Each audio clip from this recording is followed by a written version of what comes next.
Welcome back into episode number 2 of game week number 4 on Penn State's 2022 football schedule. I am Tyler Donahue. You'll hear from Daniel Gallen, our colleague at Lions247, in just a little bit. We are fresh out of James Franklin's press conference on a Tuesday. Also had a chance to hear from some Penn State players over the course as game 4. Central Michigan, not quite the buzz as we had when Auburn was on the forecast last week, but we're not quite done with those Tigers just yet. And what happened last Saturday, we spent a lot of time on our Monday episode and the post-game podcast Saturday night, breaking down our thoughts on the storylines and players and everything else that emerged when Auburn fell to Penn State 41-12. This time, let's bring in some perspective from our friend Josh Pate. Hopefully you are well familiar with his coverage, the Late Kick with Josh Pate. He has been a staple of our 24/7 sports package for college football season. And all year long, Josh is bringing the good stuff. But you are fresh off of an experience down at Auburn that I don't think you exactly saw what you anticipated. I want to get everything and more from you. But first off, so happy to have you back. Yeah, man, I'm happy to be here. This time last year, we were talking in a very, what would you say, Tyler, like a guardedly optimistic tone about the upcoming season. No one can forecast injuries, of course. So then we fast forward a year. We're coming out of the Auburn game. So we've got Purdue and Auburn already in the bag. And I think if you and I were talking, let's say in late August, and we were looking and we could guarantee those 2 wins, we could guarantee a 3-0 start. And we could guarantee that pieces like Nick Singleton are falling into place. And we've seen Drew Aller take several snaps already. And we feel really good about Tinsley, acclimating. There's the word I'm looking for with the receiver room.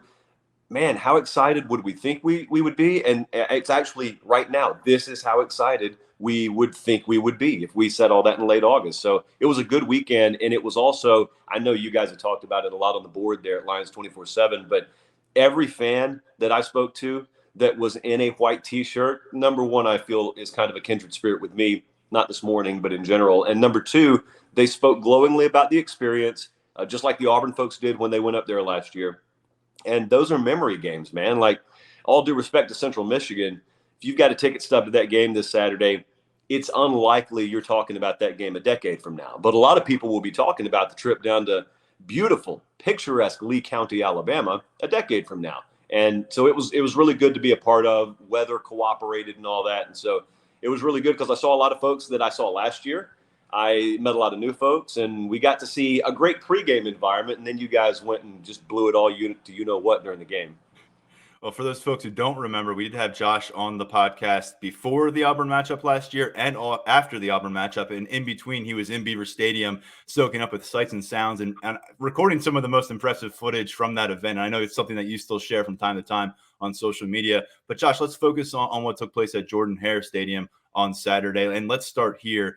When you woke up on Saturday and thought what you knew about Penn State football versus when you woke up this morning and examine your thoughts on this Nittany Lions football program, how do they compare and contrast? Well, so all I had to go on, and all really any of us had to go on, aside from just blind hope, is what we've seen from them in the past and the identity of the Penn State program in the past. I think Franklin was 19-18 on the road during his time at Penn State going into this game at Auburn this past Saturday. And as you well know, and as the folks listening and watching well know, the times that Penn State has been able to go on the road and get those key wins, they've been knife fights. It's been like the Purdue game in week 1. It's been like Wisconsin in week 1 of last year. And it's just been something where you feel like even sitting on your couch, you just took several body blows and you got a cut on your cheek. It just feels like you fought so much for a win on the road. So I'm sitting there thinking to myself, unfamiliar environment, really good talent roster for Auburn, not at the quarterback position, but I just thought it was a game that they could muck up to the degree that with home crowd, it had one possession either way, screaming all over it. And then we get in the game, and it's not that the first quarter necessarily told the tale, but as you start to realize, wow, Penn State looks bigger, they look faster, they look stronger, which I'll get back to in a second, surprised me a little bit, I think. But as you started to realize, well, there they go, 13-6, and there they go, stretching a 3-score lead, and it's in the half. I went down the tunnel and was near their locker room for the half, which is an experience in and of itself because the Auburn locker room's not big enough to really fit everything. So you have spillage kind of out into the bowels and the concourse there under Jordan-Hare Stadium. which is home field advantage. I mean, that's what going on the road in college football is like. But they never blinked. They go right back out there, and it's just you're watching it in real time, and you're saying, this is Penn State? Like this? Is this what Penn State's going to be this year, or is this an aberration? Now, to some degree, we still can't answer that. I've got my suspicion that this is a different kind of team. I know that if you're going to counter that, we have to wait down the road, and we have to see how things play out. But I thought it was so impressive. These people, I mean, some of these fools who will come at you and say, well, Auburn's a bad team, so that doesn't really matter. Penn State has struggled against bad teams on the road in the past. They have struggled to get a 1-possession or 10-point win. So this is what the good teams do to bad teams on the road. They toss them in a bag and they toss them to the side. They empty out stadiums. That's what Penn State did. They emptied out a road stadium in the SEC, no less. But to go back to the point about Clifford, I thought, and I know you guys have talked about this too, the perfect encapsulation of that game was him just being depleted on, it was either the first drive or it was somewhere early in the first quarter. And not only does he QB sneak the next play, but also there was never the reaction you thought you were going to get. I was standing right there on the sideline. I was really near where that hit happened. I think, number one, he's coming out of the game. We're about to see Aller go in, and they're going to have to run some very condensed version of what their game plan was. And not only did he not come out, but they just pick up. If you didn't see the play, if you got up and went to the bathroom or something, you didn't see the play, you wouldn't have even known it happened, Tyler. And you would not have even known that Auburn, got one of the first big blows in that game because it was deemed irrelevant. So my takeaway from it is that didn't feel like a normal Penn State team. It felt very abnormal to what we've seen historically under Franklin. And hopefully, if we look back on it at season's end, we mark that as sort of a turning point. You mentioned Sean Clifford and that encounter with Owen Papo. And yeah, you're right. I mean, if you stepped away and came back, you wouldn't have even realized it happened. And that is shocking because it was one of the biggest hits I've seen in a college football field. And 5 hours later, Sean Clifford standing out there by himself under those bright lights in the stadium. It's emptied out. And he's just taking a moment to reflect, it seems, before he hits the exit door with Penn State. And this is a 24-year-old, 6-year senior, 4-time team captain who's got probably half the fan base hoping that he spends a lot of these games on the sidelines so they can get a look at Drew Aller, the 5-star freshman who's done some really nice things in abbreviated work. But he comes out of this game, 8 total touchdowns, 1 interception, 1 turnover on the year so far through 3 games, a 3-0 record, career high completion percentage, and obviously he's got the moxie. So what do you think about Sean Clifford, a guy who's now started 36 career games, and his ability to maybe carry Penn State or at least help carry that load toward a college football playoff contention? No, I'm glad you kind of redirected the phrasing there because he doesn't have to carry them. It is a help carry them situation. I've thought the conversation around him nationally has been pretty ignorant and pretty unfounded because it's the feast or famine stuff that I detest. It's either he could go to New York City at the end of the year for a Heisman, and if you don't fit into that conversation, you're trash. And the reality is most guys don't fit into that conversation. Sean Clifford's not a Heisman-worthy quarterback, but he's not trash either. And here's what I think people either have already started to notice or will start to notice. If he's upright, if he's healthy, and if you actually have the luxury of a ground game, then all of a sudden there are a whole lot of other tumblers offensively that just kind of fall into place. Sean Clifford wasn't a radically different player Saturday than we've seen during his time at Penn State. What he was a player that had a radically different circumstance around him. He's got guys in the backfield, and he's got guys, hopefully now and moving forward on the line of scrimmage, that can open holes to where it doesn't have to be 3rd and 8 all afternoon. It doesn't have to be, let's see Sean make a play. How about let's see Sean hand it off and this dude over here make a play or this dude over there make a play. And all of a sudden, then when you need him to make a play, because you don't have 11 folks and an entire defensive staff solely focused on him because they know there's nothing else in the offensive arsenal, then all of a sudden he does make plays. Like that's Penn State's, it has always been the blueprint for them to win as long as he's been there. The answer is, Tyler, he's been plenty good enough to win for Penn State. Sometimes the facets around him haven't always been good enough. You don't have to be Bryce Young for me to say that about you. You have to be dependable. You have to be a good decision maker. You have to be able to deliver the football. You have to be able to operate the offense. He can do all those things. And I also noticed what you talked about after the game. I remember back when Butch Jones was at Tennessee and they went into Georgia and they almost won a game. I was out there doing some post-game. I was doing local news at the time, and I was doing some post-game hits for our package the next day. And I was all alone, I thought, in the stadium. And this face pops out of the tunnel. And it's Butch Jones, and he's just standing. He's all alone. His security's not even with him. And he's just standing there. And he's kind of looking around. And he was just soaking it in. He just wanted to get 3 or 4 minutes maybe of just silence after what they'd gone through that day. That's kind of what Sean Clifford did. He wasn't totally alone, but that was what he did. He soaked it in. It helps to have a little maturity about you, have a little perspective. You've been through the wars. You understand 10 years from now, I'm going to miss this. Let me soak it in. Let me try and take these mental images and postcards with me. But yeah, I think they're plenty good enough with him, as long as what we've seen with that offensive line and running game and now the acclimation of the wide receiver core, as long as that is able to be bottled up and carried with them, it's not feast or famine at quarterback for Penn State. You've got the Sean Clifford, who's been around forever, and then Nick Singleton, who showed up to campus in January as an early enrollee, started generating buzz as soon as they hit the weight room and those workouts, and it hasn't slowed since. And now we're seeing it come to fruition on the football field in a big way. I already saw a 24/7 sports conversation about him being a dark horse Heisman candidate, and it's like, wow, it's mid-September, and everyone knows about Nick Singleton. We wondered how long it would take for that to reach the national level of conversation. Auburn was clearly the springboard after he had a big game against Ohio the week before. Josh, you saw him in person. What does Penn State have in this freshman running back? Well, he doesn't look like a freshman. And I've been around Bama and Georgia a lot, so I've seen their freshman classes come in. And it's always sort of a rite of passage when you cover them and you go to an early season game with them. First thing you want to do is get down on the field during warmups, and you behold their freshmen, because they look like they're 22, 23 years old. They look like they're rookies in the NFL. That's what Nick Singleton looks like. It's how he carries himself. It's how he plays. Lance is producing this thing right now. He can tell you in those Slack rooms when they try and get me to give takes in September on the Heisman, I just ignore everyone because that's foolishness. So I'm not contributing to that portion of the conversation because it's meaningless in September and October, and I don't even get into it in November really. But I think that when we were doing our signing day show and Penn State had wrapped up their class and we were doing some superlatives, I remember asking, I think it was Wiltfong. I asked Steve Wiltfong, which player in this class, give me some players in this class that have the lowest bust potential.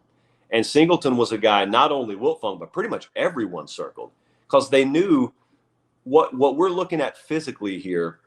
There's zero doubt it will immediately translate. Not only translate, it will at a high level translate to the college game. So the only two questions you ever had about him were character, and there's no character issue with him at all, or injury. Those were the only two things that were ever going to spell bust for Nick Singleton. So those, thankfully, have not cropped up. And he is now a guy that you're going to see get a lot more national run. I think it'll probably be the Ohio State game before the entire country becomes familiar with his name, just because of the way national attention works. But yeah, if you're a Penn State fan, you got a smile on your face because everyone's starting to say now what you were saying amongst yourselves, even in spring and summer.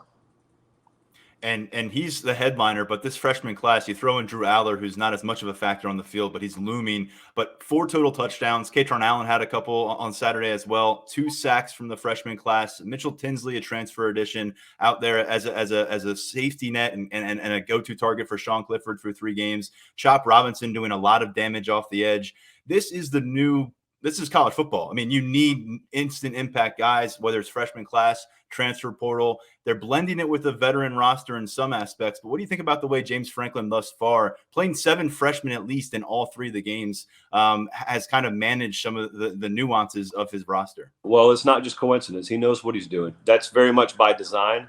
I've always thought, always is a relative term, during the transfer portal era, I thought teams like Penn State, which are kind of off the radar when we're in this conversation, they were the ones that could be the biggest beneficiary. Arkansas is another program that I thought could be one of the big beneficiaries. The reason is because when you've got guys in the portal, Tyler, the priorities are not the same. Not every kid cares about geography anymore. Not every kid cares about staying close to home anymore. They've gotten the college experience out of the way. So basically all the ornaments have come off the tree. Now they just want to be part of the tree. They want to be part of the best tree. And Penn State's got a very solid program. And I also think that they're only helping themselves right now, because you talked about Chop, you talked about Tinsley. They are bringing guys in. They're not missing on the guys they take from the portal. They're bringing them in. And you can now take proof of performance out into the portal recruiting in future classes and say, look, here's what kind of program we already are. We're proven. Here are the guys we've brought in. Here's what they've done. You've already tried it elsewhere. Now, why don't you come here? Okay, it may be a smidge or two colder come November than you're comfortable with, but here's what else you can be comfortable with that matters a whole lot more than the temperature outside. We win. And you're coming here because you probably come from a place where either they don't win or you didn't get what you were promised. So, I mean, I'm not going to promise you playing time, but I can promise you an opportunity with a rock-solid organization. That kind of pitch works. Not always in high school recruiting, but disproportionately more so it works in the portal. And so Penn State, if you can just recruit the high school ranks like they have been doing, and then you can sprinkle from the portal like I think they have and will do, it's going to set them up. And Penn State has not been far away, especially if you've got quarterback now and in the future already taken care of. They haven't been far away, Tyler. It hasn't been wholesale changes that have been needed. It's been little tweaks and adjustments here and there. For all we know, the portal is that tweak, is that adjustment for them to all of a sudden go from being a program at one caliber to a program that climbs another rung or two up the ladder. We talked a lot about what happened on offense on Saturday, but I think defensively, they really set the tone to the Nittany Lions over the course of the 4 quarters, 4-0 in the turnover battle, a lot of collisions, 6 sacks. We were kind of waiting to see Penn State's pass rush take off. It happened today. Certainly felt like Auburn's quarterback play was going to be susceptible to a spiral, and they were able to deliver that. So let me ask you, Manny Diaz, who was able to get some of those tricks out of his sleeve that I think he kept up there for matchups against Ohio and Purdue. Purdue was a tough one, but I think there were some new dynamics we saw in play. Where can this defense go, and how do you think it can factor into Penn State's ability to raise their ceiling? So I told you at halftime, I was down the tunnel. I was there or outside of Penn State's locker room. The defensive coaching staff was outside of Penn State's locker room too. And so I'm gonna keep my mouth as shut as I need on this. I'll just tell you guys, when they gathered as a defensive staff at halftime, there was no animation. There was no yelling. There was just arms crossed. We're exactly where we want to be. Let's just go finish the drill. So they got what they expected. They were in the process of getting what they expected, and they were very happy with what they were getting. But it goes back to what you just said a second ago. You got an identity that you hope is the identity of your team. It's the one you speak. Then when you start seeing it spoken into existence, that's when you get a little excited and you realize, all right, Manny Diaz, preview magazines would say, how long will it take? Well, the early returns are immediate. And the reason is because you don't have to bring a guy in at Penn State and then give him 2 years to go get his own groceries. You've got a lot of very good pieces already there. They always have. And people in coaching worlds know that about Penn State, whether fan bases or preview magazines do. So when he came in, that Manny Diaz hire sent a little more ripple effect through the coaching industry than it did the general college football public, because the college football public just looks at Diaz and says, oh, he failed. Well, he failed kind of, and that was as a head coach at Miami. You're bringing him in to be a defensive coordinator. That's not the reason he failed. That's the reason he got a shot to be a head coach, is because he is so good as a defensive coordinator. So now, I have so little question about them defensively. You can nitpick personnel packages here and there, but here's the other thing. To go back to that Auburn game, sometimes it's commonplace for people to look at box scores if they don't know better, and they can say, well, yeah, Penn State won the game in a rout, but Auburn was -4 turnovers. And they say it flippantly, like those are all unforced errors. And sometimes they are. That was not the case this past Saturday. Those were very much forced. In fact, if you go back and watch the game, a full 60, you probably find yourself saying, I can't believe Auburn only turned the ball over 4 times, because it felt like it was on the precipice of happening about another half dozen times. So, I mean, I know it sounds like I'm so effusive, but how can you not be after you just saw what you saw this past Saturday? I think, I'm not going to say sky's the limit, my goodness, but I think they have a very high ceiling as a defense this year. And then you add the little caveat at the end of pretty much every sentence when you're talking about the sport, as long as they stay healthy. Yeah. And then the caveat we've been throwing in, we'll see when they play Ohio State and Michigan in October. And so, look, 3 games behind Penn State. They're 3-0. They've got Central Michigan this Saturday. They've got Northwestern the following Saturday. Then they got a bye week. They come out of that bye week in October. It can get pretty brutal for them. We'll learn a lot. They've got at Michigan and then home against Ohio State and Minnesota over the course of that month. So tell me, when you look across the field for Penn State, what is the X factor or X factors that will determine if they come out of that stretch firmly in conversation and contention to be a college football playoff contender, or otherwise kind of fall by the wayside? The best ones typically are teams that can run the ball when you think they're going to run the ball, and they can do it anyway. That has not been Penn State. If that is Penn State, and we have a pretty good reason to believe it is, or at least they'll hold their own in that realm, then they will be able to beat any of the teams you just mentioned. I don't care what point spreads say. They will have much more than a puncher's chance. When they go to Ann Arbor, they'll have much more than a puncher's chance against Ohio State at home. I don't want to overlook anyone like Minnesota. I'm just saying I know those are the two games that everyone has circled in the immediate future. If you can run the ball when they expect you to run, that's kind of what balance is. Like sometimes when people talk about offensive balance, they think you have to wait until after the game and wait for them to hand you the hot, freshly printed stat sheet. And you look and you say, okay, how many yards here? How many yards there? How many plays here? How many plays there? That's not offensive balance. Offensive balance is when the other defensive coordinator is fully convinced you're willing to run it or pass it on any down. If you have achieved that, then that's balance. That's not what Penn State has been. No one has thought that they're willing to run the ball on 2nd and 9. No one's thought that they are willing to run the ball on 3rd and 5. But if they think you are now, then you've achieved balance. If that's what we're saying about them, come Michigan or come Ohio State, then they've got a shot in every one of those games. And I think we don't have to go too far back to understand none of these teams are invincible. They get built up like that every year. But also, I don't think we have to go too far back to understand how difficult it is, especially like Ohio State has to do, to come in there and play. I know a lot of people are upset about the kickoff time. I'm not one of them. I love those early kickoff times, but I'm looking forward to that stretch. And I also think, Tyler, whereas maybe in the summer months, an Ohio State fan looked at that trip and said, good, that'll be a good, solid, hard-fought win for us. We'll get to go into another stadium and flex a little bit. It won't be easy, but we'll get it. I don't think they're going to be talking about that game like that come game time. I think it's going to be very much a fingernails to the nub kind of week for everyone involved. Yeah, that October 29th matchup against Ohio State, preceded by an October 22nd matchup against Minnesota. Just putting those on your radar because I know you're out and about every single weekend. I know we'd love to have you back up here in Happy Valley. Let our listeners know exactly how they can track you Saturday to Saturday. Again, you're at Auburn, but you will be somewhere else this week and then moving forward, and you got a pretty sweet setup.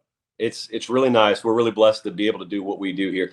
Look, I don't have to tell Penn State fans because I feel like every one of them already track us. We've got a massive following there. I appreciate you guys. What we do is, this sounds fake, but it's real. We just pick whichever game we want to go to, and CBS sends us to it every week. So we'll be at Florida, Tennessee this week. Beyond that, I normally wait until the Sunday of game week to pick. So that's why I've been grinning when we're talking about these future games with Penn State, because there's not just a chance we see one, there's a chance we see multiples. Penn State's in the running to end up being one of the most viewed teams for us on the Every Given Saturday tour this year. But I mean, what am I? At Late Kick Josh on all the socials. And if you want to watch the show or listen to the show, it's the Late Kick. You can find it on YouTube. You can find it in podcast feeds.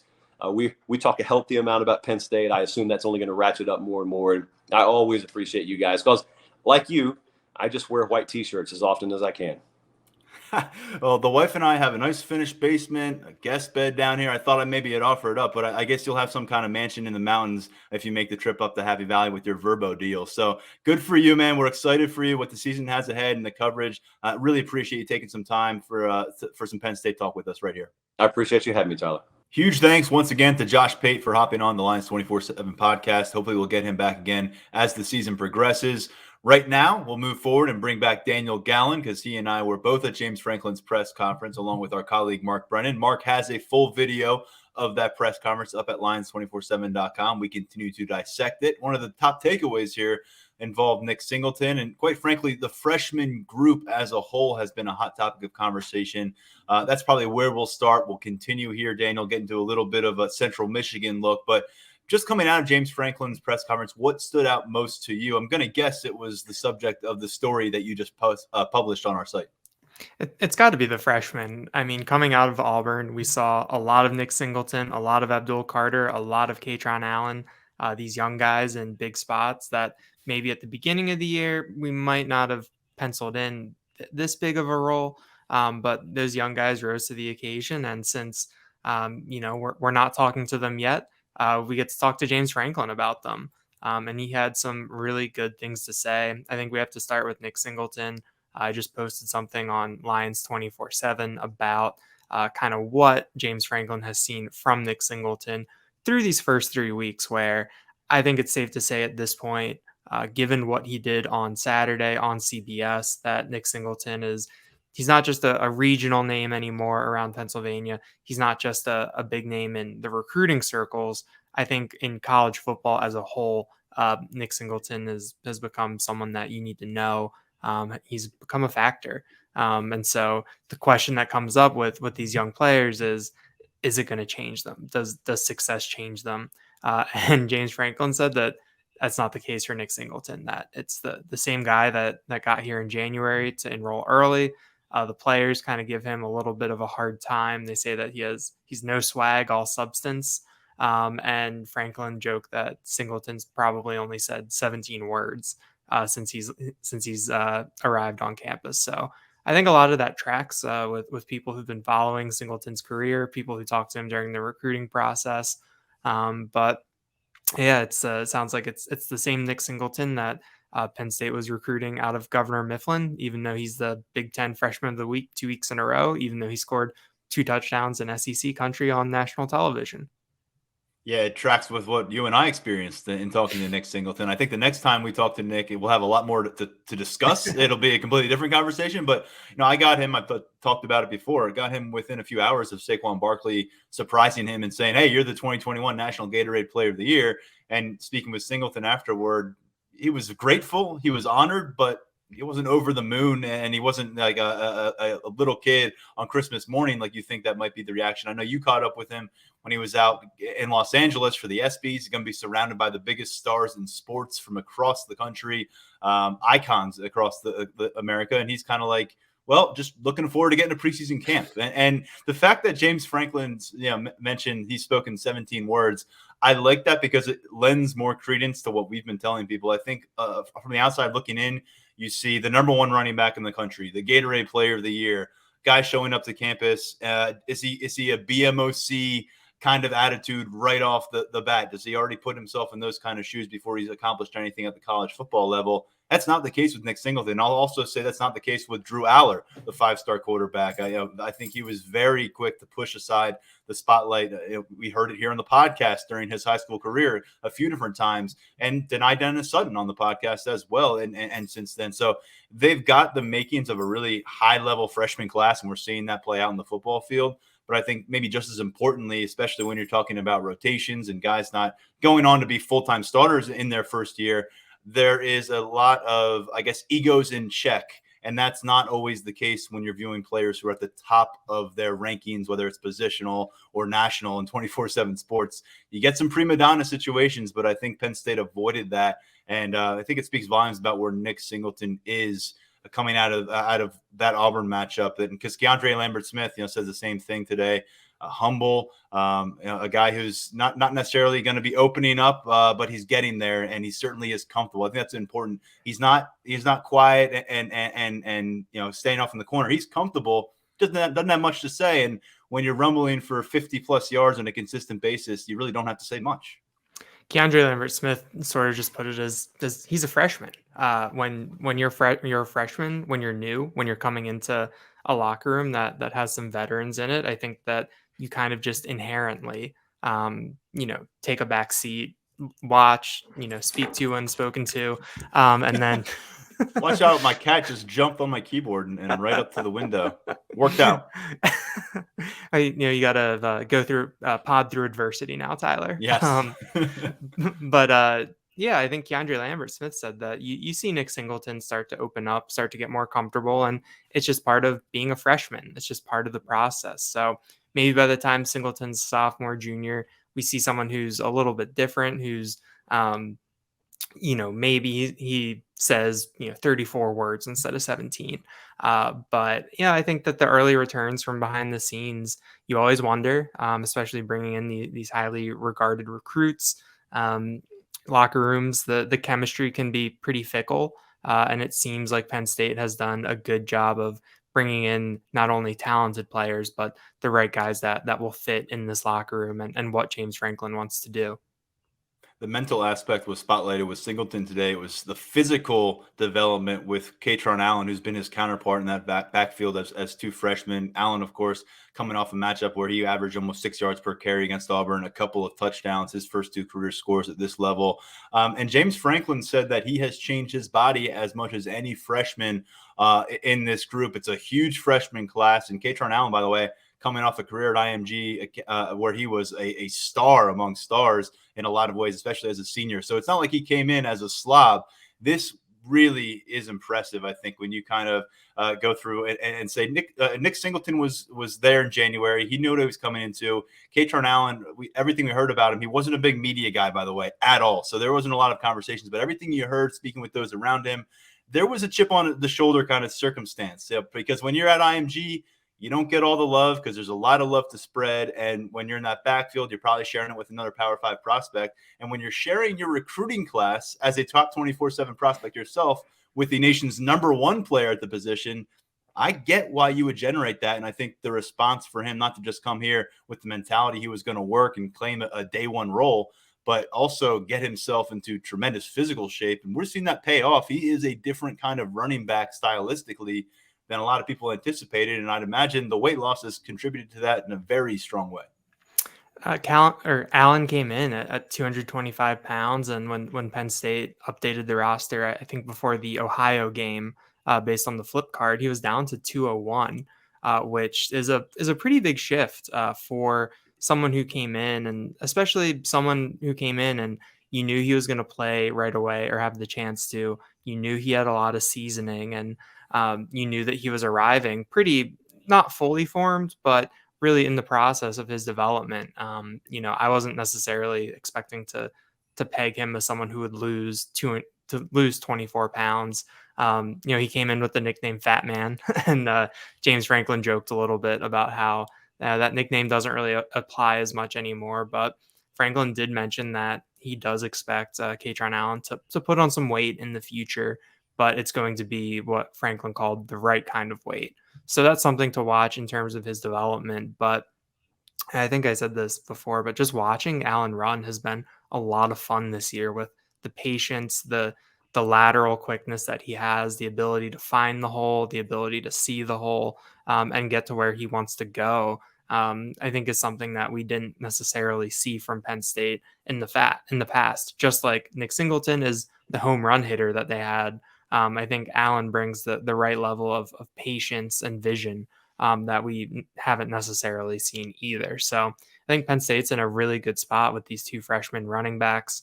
We'll see. Maybe maybe it'll be the thing where Katron Allen gets his, Nick Singleton maybe takes a back seat 1 week, depending on how things are going. But I think that when you talk about the hot hands, like Jaywan Sider does, both of those guys came out of Auburn with the hot hand. And Sider has never shied away, through August, even back into the spring a bit when he was talking about the impact those guys were making. He has never shied away from saying if they're ready, they're going to play.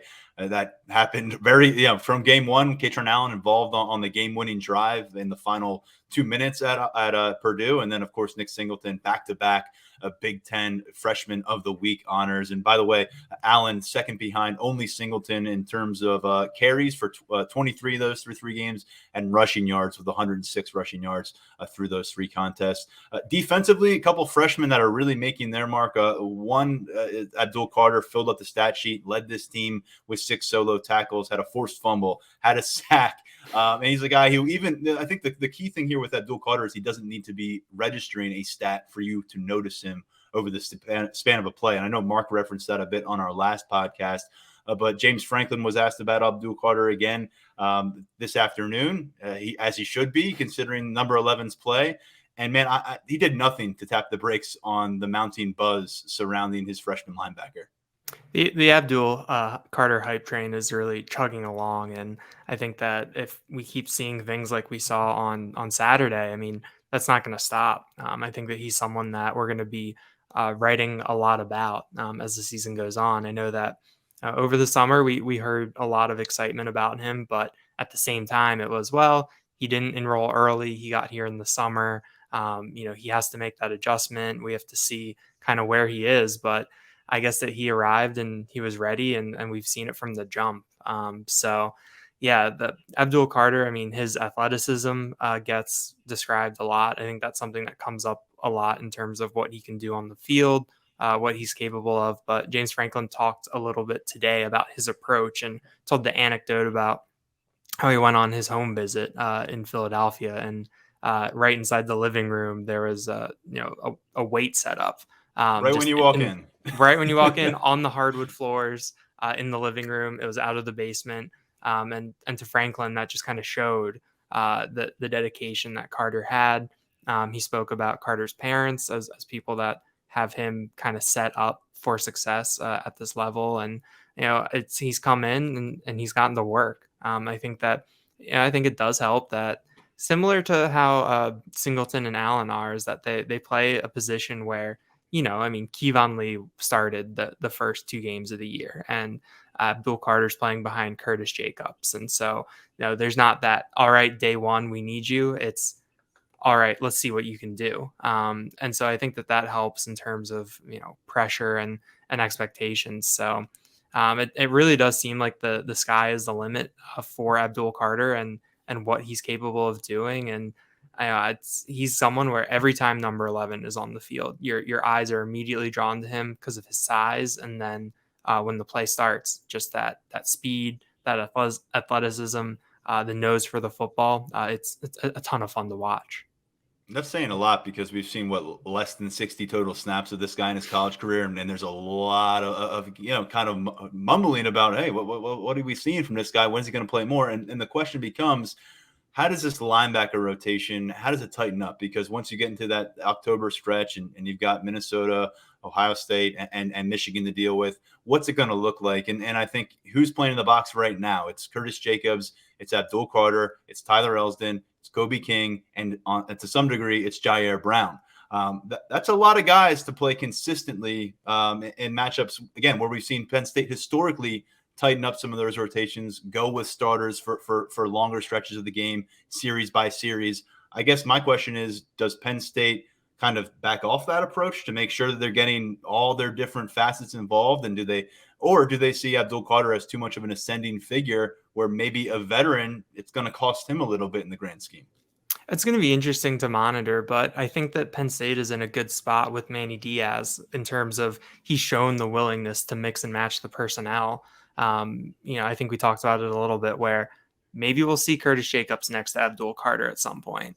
I think last year with Brent Pry, they did have a good linebacking group, but it was very, very kind of rigid in how it was. Ellis Brooks was at the Mike, Brandon Smith was at the Will, Curtis Jacobs was at the Sam, and it didn't really deviate from that too much. But we've already seen these packages where Jair Brown is in there at the Mike. We've seen Abdul Carter in there. It's just different. And I think that if Abdul Carter makes it to the point where you can't keep him off the field, I assume Manny Diaz has an idea of how he can use him, what he can do with that linebacker rotation to get his best players on the field in the biggest spots of the games.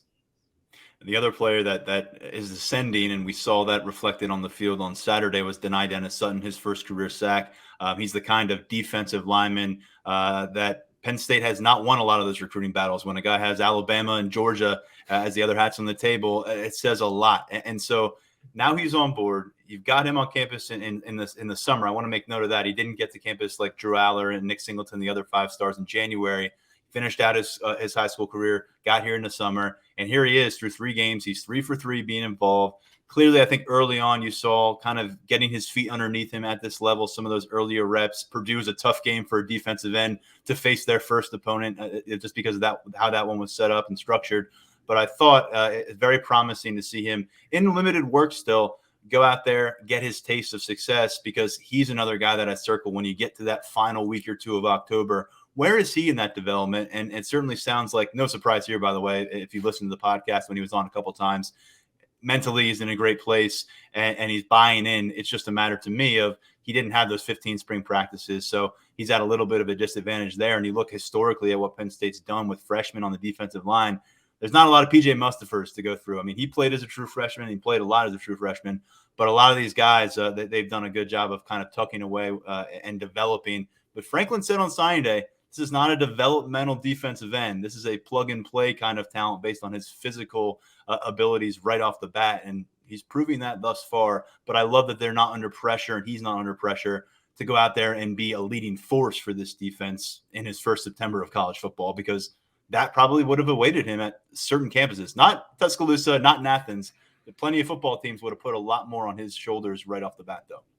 On Saturday, I was kind of bummed. I think I was in the elevator going down to the field or getting to the other side of the field level when he got his sack. So I got down there, found Mark, and Mark said, "Oh, Denai got his first sack. Did you see that?" I was like, "Oh no!" So I had to go back and find the clip, and yeah, I think that's what you want to see from someone. I think that when you look at the kind of the hyped guys in this class, like we saw Drew Aller against Ohio, we've seen Nick Singleton against Ohio and early against Auburn, and then even Abdul Carter was someone that there was a lot of talk about and during the summer, and we've seen what he can do. And so I think when you look at that upper tier of the class, Denai Dennis Sutton was kind of the one that we were waiting to see something like this from. And I think that he was in an advantageous situation at the end of the game where Auburn's in there, it's out of hand. They're just trying to do whatever they can to move the ball. And he got in there and he got to the quarterback and he brought him down. Today, James Franklin said that Denai Dennis Sutton is physically ready to play. And I think, like you said, it's not having those 15 spring practices, getting used to the college game. I think that that's kind of the next step for him at that position. And obviously, even if you're physically ready, I think, going from the offensive tackles that you're facing in the MIAA in Baltimore, stepping that up to the Big Ten, to the SEC, even the MAC. I mean, you're making an adjustment there. So I think that Dennis Sutton is someone who's going to come along as it goes. They've put him out there. He's out there early in games as part of that rotation. And I think that he's someone who can bring those havoc plays that they talk about that they want up front. And I think it's only a matter of time from what we've seen and what we've heard about Denai Dennis Sutton. And a quick reminder with Denai, he played, I think, 3 or 4 games as an upperclassman at the high school level because of COVID, because of an injury. So there was a lot of catching up in terms of just getting comfortable playing in a game again. And we'll see where it goes moving forward. But good to hear on his progress and good to see him pick up that sack. Just quickly going through some freshman notes here. I had our red shirt tracker up on Lions247.com. It's something we're doing on a weekly basis. Give you an indication at who's close to burning redshirt status, who may be being kept back from that. 7 guys, though, Daniel, first-year players have played in all 3 of the games thus far. Quarterback Drew Aller, the running backs in Katron Allen and Nick Singleton, Abdul Carter, Denai Dennis Sutton, defensive tackle Zane Durant, and then wide receiver Omari Evans. All of them 3 for 3. A few guys have played in 2 games. Cam Miller at cornerback, safety KJ Winston, and wide receiver Caden Saunders. And then Vega Ione and Drew Shelton got some action on the offensive line against Ohio. So 12 total freshmen involved. Again, more than half of them are 3 for 3 in game appearances. And this is a program that burned 2 red shirts last year. Kalen King, Jalen Reed, that's exponentially going to be, that total is going to be remarkably different this year. And we'll see how high that climbs. I think there's an opportunity for some other guys beyond that list to maybe make a move, and bumps and bruises are going to happen. So we'll see who has to step up based on roster necessities. Daniel, something else to get to before we shut down this podcast is we had some player availabilities today. I thought Bryce Effner was a really good call. I know you did too. He's a guy that we haven't had a lot of opportunities to speak with, and is speaking with some of those freshmen. He was giving his own story. He said, "Hey, I'm in year 5. It took me until year 4 where I was truly prepared to be trusted with a real role on the field." And kind of hearing how he's embraced not just that rotation at right tackle with Caden Wallace, but also his role as a jumbo tight end. We have more of that on our weekly tracker from what we're hearing in player and coach calls on our updates thread at Lions247. But you were also on a call with Jake Pinniger, who really came up with an answer on Saturday. Definitely. I think that we talked about the vote of confidence, and sometimes it can be a little dreaded, but Jake Pinniger went out and really made good on what James Franklin had been saying. So I think that hearing from Pinniger was good.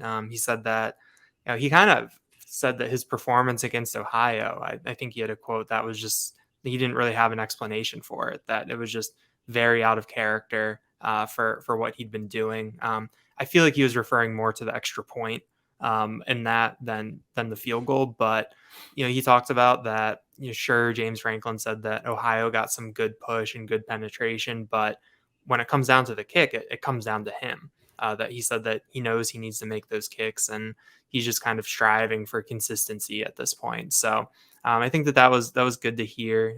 He had that bounce back performance. He said that making that kick at Auburn, a 48-yarder, which is the second longest of his career, was just felt really good. And that, it's something that he can build off of going forward. Well, going forward, we're going to talk about Central Michigan. Our next episode on Thursday, we're going to do a preview and predictions piece. We're also going to jump into some recruiting conversation as the Nittany Lions get to host some prospects on campus again this weekend. There's also some other things happening on the recruiting trail, so Tyler Calvaruso will join us for that. But Daniel, quickly peering toward the Chippewas a bit right now, you've had a piece up that you do on a weekly basis, opposing players to know. This was a program that won 9 games last year. The former head coach at Florida Gators, Jim McElwain, running the show there, stumbled out of the gates here early in 58-44 loss against a ranked opponent in Oklahoma State, but then lost to Southern Alabama by 14 at home. Rebounded a bit last week with their first win against Bucknell, a 41-0 victory. But now comes a true test for them following that Bucknell W, a trip to Beaver Stadium. Penn State, a heavy favorite. I've seen that pushing beyond 4 touchdowns in some circumstances, but getting close to there in others. Who do we need to know about? And I guess you got to start with the running back position with this team. Definitely. Lou Nichols III led the nation in rushing last year, had more than 1,800 yards, was just kind of a battering ram. Central Michigan lost a couple offensive linemen up front. And, they've played some tough competition when you talk about Oklahoma State. And so his numbers are down this year. I think he's averaging around 3.5 yards per carry. He hasn't quite gotten loose for the same big gains that he was last year. So I think that it starts with stopping the run. Daniel Richardson is the quarterback. He threw 24 touchdowns last year to 6 interceptions. I think he's thrown 5 touchdowns to 1 interception this year. So he is off to a solid start. And then James Franklin singled out, I think Jalen Magui. I forgot to look up the pronunciation on that, but number 0, 6'4", 225-pound wide receiver. James Franklin singled him out as a big body that they're really going to have to watch on the outside. So I think that Central Michigan, you can see the outline of that 9-win team that was there last year. Tight end Joel Wilson also gets a lot of work. I think he leads the team in catches. So there's going to be some players to watch. Obviously, it seems like it'll be similar to Ohio in terms of those players to watch. The guys, their counterparts are much more talented and much better. But Jim McElwain is someone who's been around for a while. Even though it didn't end well at Florida, still won a lot of games. So I think that you start with this offense in terms of what you really nail down with what to know about the Chippewas before Saturday. And Daniel Richardson, a returning quarterback, that's always something to be a bit wary of from the opposing side, especially after a strong season last year. You look at what he did in the opener against Oklahoma State. Both teams went 500 plus for total yards, and he had a fantastic day. 36 of 49 for 424 yards, 4 touchdowns. He did have an interception, but he's done it against some Power 5 competition. And this Penn State defense, though, is going to be a tall order. We saw what they did against Auburn, but there is some firepower in that backfield. Defensively, though, man, it's tough for me to see Central Michigan coming up with a lot of answers. We'll get into this more on Thursday, but I just think right now you look at the way Penn State's offense is humming. Unless they come out sleepwalking in Beaver Stadium, I still think this opposing defense is certainly ripe for the picking once again. Definitely. You look at what Oklahoma State did, and you can kind of see Penn State doing something similar in terms of the Penn State offense matching up with that Central Michigan defense. So I think a couple names to know on the back end for Central Michigan would be Trey Jones, their safety. And then they've got two local guys in the background. The Kent brothers out of Harrisburg. Dante Kent, James Franklin said, picked up some honors last year as a freshman at Central Michigan, and then Ronald Kent Jr., his older brother. I'm sure that if you've paid attention to Harrisburg, those names are familiar to you. So it'll be kind of neat for them to have a homecoming, back to Central Pennsylvania, back to State College, and have a chance to play Penn State. And 1 week after that Oklahoma State matchup, by the way, against South Alabama, that defense gave up 500 yards again, 28 first downs. So they've got quite the week of work to get ready for a Penn State team that all of a sudden has these shiny new toys involved with the process and can go long distance. So we will bring another episode to you on Thursday. We'll talk about the preview for the matchup. We'll give you our score predictions. And then again, we'll dive into it with recruiting, some stuff to catch up on, some things to look forward to. Big thanks to Josh Pate. Have a lot of fun when he joins the podcast. Daniel, tough act to follow, but you did a great job yourself.